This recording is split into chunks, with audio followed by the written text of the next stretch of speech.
လူတွေအားလုံးကကျန်တဲ့ area တွေကိုအာရုံစိုက်ပေမဲ့ sales area ကိုအာရုံမစိုက်ဘူး sales area မှာမှသူကလာရင်ရှင်းပြမယ်ရောင်းမယ်ဒီလောက်နဲ့ပြီးနေလို့မရပါဘူးဘာလို့အပ်လာလဲဆိုလို့ရှိရင် sales script လို့ခေါ်တဲ့တိကျတဲ့အယောင်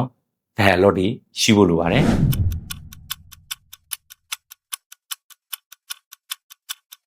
စီးပွားရေးလုပ်ငန်းတွေကိုကြာရှုံးစေတဲ့အချက်နံပါတ်5ဒီမှာတော့ဘာကိုပြပြချင်တယ်လဲဆိုလို့ရှိရင်ကျွန်တော်တို့အများစုဒီစီးပွားရေးလုပ်ငန်းလုပ်ကြတယ်ကိုယ့်ရဲ့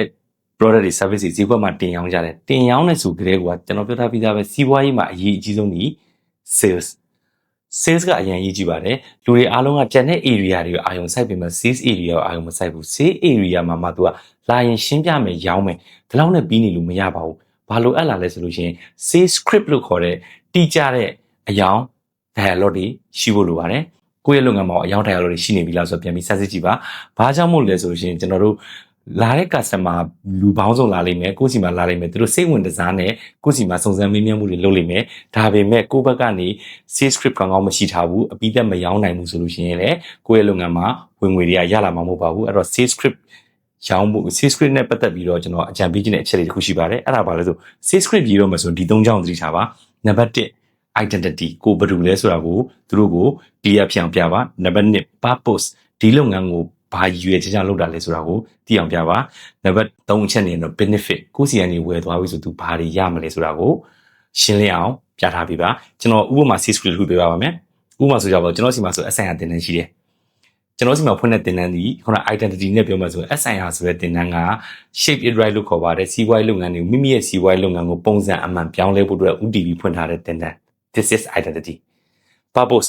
ဒီလုပ်ငန်းကိုကျွန်တော်တို့ဒီတင်နန်းကိုအဓိကဖွင့်ရတဲ့အကြောင်းရင်းကတော့ကျွန်တော်မြန်မာနိုင်ငံမှာရှိတဲ့ SME လုပ်ငန်းတွေ traditional business တွေအားလုံးအဓိကရင်ဆိုင်နေရတာလုပ်ငန်းမှာစနစ်ပိုင်းတွေမရှိဘူးကျွမ်းကျင်မှုနဲ့ပဲကိုယ့်ရဲ့လုပ်ငန်းကိုစခဲ့ကြတယ် system တွေကောင်းကောင်းနားမလည်ခဲ့ကြဘူးလုပ်ငန်းသွားမဲ့ structure တွေလုပ်ငန်းသွားမဲ့ model တွေနားမလည်တဲ့အချိန်မှာအစပိုင်းမှာတော့ okay ပဲလုပ်ငန်းတစ်ဖြည်းဖြည်းလုပ်ရင်တော့ပို့ပြီးတော့မှဂျမ်းဖြစ်လာတယ်လုပ်ငန်းရှင်မပါပဲလေပတ်လို့မရတဲ့အခြေအနေဖြစ်လာခဲ့တယ်နေ့တိုင်းခေါင်းကဲရတဲ့ပြဿနာတွေကိုဖြေရှင်းပြီးဖို့အတွက်ဒီတင်နန်းလေးကိုဖွင့်ပြတာပါဒါဒီ purpose တတိယချက် benefit အကျိုးကျေးဇူး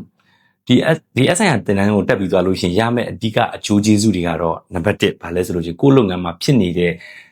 အခက်အခဲတွေအားလုံးကိုရှင်းရှင်းလင်းလင်းမြင်လာမယ်နံပါတ်2အချက် positioning လို့ခေါ်တဲ့ကျွန်တော်တို့ဘယ် position ဘယ်ဈေးကွက်ကို UTV သွားမလဲဆိုတော့သိလာမယ် business model လို့ခေါ်တဲ့ business model တွေကောင်းကောင်းဆွဲလဲလာမယ် sales plan တွေဆွဲလဲလာမယ် marketing plan တွေဆွဲလဲလာမယ်နောက်ပိုင်းဖြည်းဖြည်းလုပ်ရင်လည်းကိုယ့်လုပ်ငန်းမှာကိုယ်ပါဝင်မှုနည်းနည်းနဲ့လဲပတ်လာနိုင်ပါလိမ့်မယ် that's it ဒါတွေပါလဲဆိုလို့ရှိရင်ကျွန်တော်တို့ sales script လို့ခေါ်တဲ့ identity purpose benefit ကိုပြောတော့တာပါဒီ၃ချက်ကိုတတိချလေးချရေးပြီးတော့မှကျွန်တော်တို့လုပ်ထားတင်ပါတယ်အခုပြောရတဲ့အချက်တွေကိုပြင်ဆင်နေတယ်ဆိုလို့ရှိရင် SIR ကိုလာခဲ့ပါ SIR ကိုစိတ်ဝင်စားဆိုရင်ကျွန်တော် comment မှာ SIR ဆိုပြီးမှတ်ခဲ့ပေးပါကျွန်တော်တို့ဘက်ကနေဆက်သွယ်ပေးပါမယ်